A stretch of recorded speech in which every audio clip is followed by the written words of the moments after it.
ایک ٹیچر اپنی بیوی کے ساتھ بھتیجے کی شادی کی تقریب میں پہنچے تو بارات سے زیادہ استاد صاحب کا استقبال کیا گیا، اور کرتے بھی کیوں نہ، دلہا استاد صاحب کا بھتیجا ہونے کے ساتھ ساتھ طالب علم بھی تھا۔ سب ہی کہتے تھے کہ خدا نے آپ کی شخصیت میں عجیب کشش رکھی ہے، جو بھی طالب علم آپ سے پڑھ لیتا ہے وہ ہمیشہ آپ جیسا بننے کی خواہش کرتا ہے، اور یہ سچ بھی تھا۔ استاد صاحب شہر کی بڑی جامعہ میں تدریس کے فرائض سر انجام دے رہے تھے۔ استاد صاحب کے طالب علموں نے اپنی ترقی اور تربیت سے ہمیشہ ان کا نام روشن کیا تھا۔ استاد صاحب کو بھی بہت ناز تھا کہ قیامت والے دن جب اعمال کی پوچھ گچھ ہوگی تو میں کہہ دوں گا کہ میرے نیک اعمال میں میرے طالب علم ہیں، جن کی میں نے تربیت کی اور معاشرے میں بھلائی پھیلانے کا سبب بنا۔ شادی کی تقریب رات کو تقریباً 12 بجے ختم ہوئی۔ استاد صاحب بیوی کے ساتھ کار میں بیٹھ کر گھر کی طرف روانہ ہونے لگے۔ ابھی اگلی ہی سڑک پر پہنچے تھے کہ 6 موٹر سائیکل سواروں نے استاد صاحب کی کار کو گھیرے میں لے لیا۔ 4 سوار موٹر سائیکلوں سے اتر کر کار کے سامنے آ گئے اور 2 موٹر سائیکل پر ہی بیٹھے رہے۔ ایک نے استاد صاحب کی کن پٹی پر پستول رکھی اور بولا، ابے او گاڑی سے باہر آ جا اور آنٹی کو باہر آنے کو بول، جلدی کر، اور اگر کچھ گڑبڑ کی تو بھیجے میں ساری گولیاں اتار دوں گا۔ استاد صاحب نے بیوی کو اشارہ کیا تو وہ بھی کار سے باہر آ گئی۔ ایک چور نے استاد صاحب کی تلاشی لی، جو کچھ ان کے مطلب کا تھا لے لیا، اور ایک چور نے ان کی بیوی کے سارے زیور زبردستی اتروا لیے۔ ایک موٹر سائیکل سوار پیچھے سے بولا، یار گاڑی بھی اچھی ہے، آج بڑا ہاتھ مارتے ہیں، چلو گاڑی بھی لے اڑتے ہیں، کوئی ہمارا کیا بگاڑ لے گا۔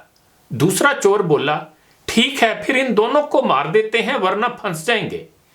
ایک اور بولا، نہیں یار ان کو باندھ کر سڑک کی دوسری جانب پھینک دو، صبح کوئی کھول دے گا، کیوں بے گناہوں کو مارنا ہے۔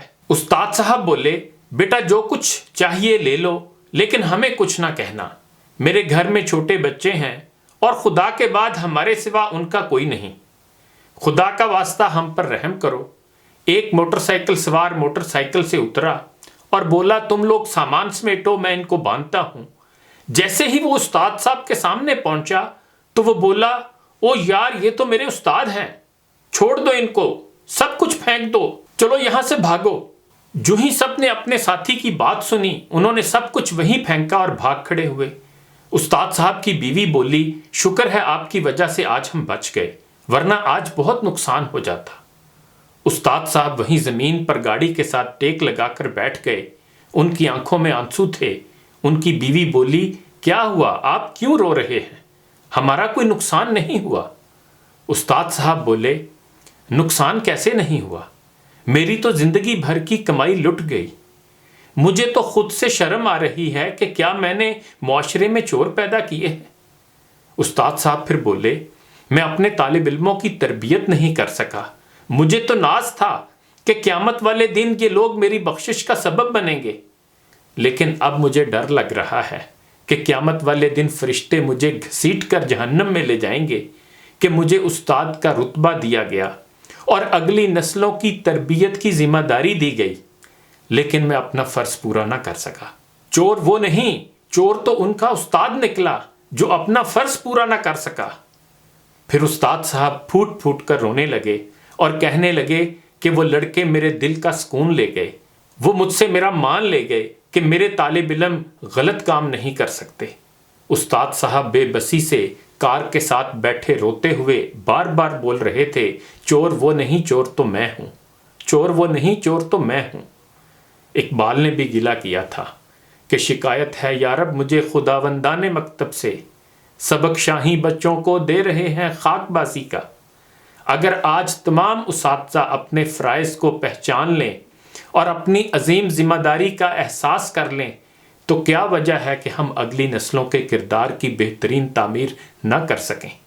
ہم اپنے بچوں کو دولت کی ریس کا چوہا نہ بنائیں، بلکہ ان کو اقبال کا شاہین بنائیں کہ جن کی منزل قصر سلطانی کا گنبد نہ ہو، بلکہ آسمانوں کے اوپر خدا کی ذات تک پہنچنا ہی ان کا مقصد حیات ہو۔ اقبال نے رومی کا ایک شعر اپنے کلام میں بھی نقل کیا ہے کہ علم را بر تن زنی مارے بود، علم را بر دل زنی یارے بود۔ علم کو اگر تن کے لیے یعنی دنیا داری کے لیے ہی حاصل کرے گا تو یہ تجھے فکر و نظر کی پاکی عطا نہیں کرے گا، بلکہ الٹا سانپ بن جائے گا۔ اور اگر تو اس کو اپنی پہچان، تزکیے اور خدا کی معرفت کے لیے استعمال کرے گا تو تب ہی یہ تیرا دوست بن کر اشرف المخلوقات کی صف میں اپنا مقام پیدا کرنے میں تیری معاونت کرے گا، اور تجھے وہ بلندی عطا کرے گا کہ جس پر آسمان کے ستارے بھی رش کریں۔ عروج یاد میں خاکی سے انجم سہمے جاتے ہیں کہ یہ ٹوٹا ہوا تارا مہ کامل نہ بن جائے۔ انہی گزارشات کے ساتھ اجازت چاہوں گا، اپنا خیال رکھیے گا، اللہ حافظ۔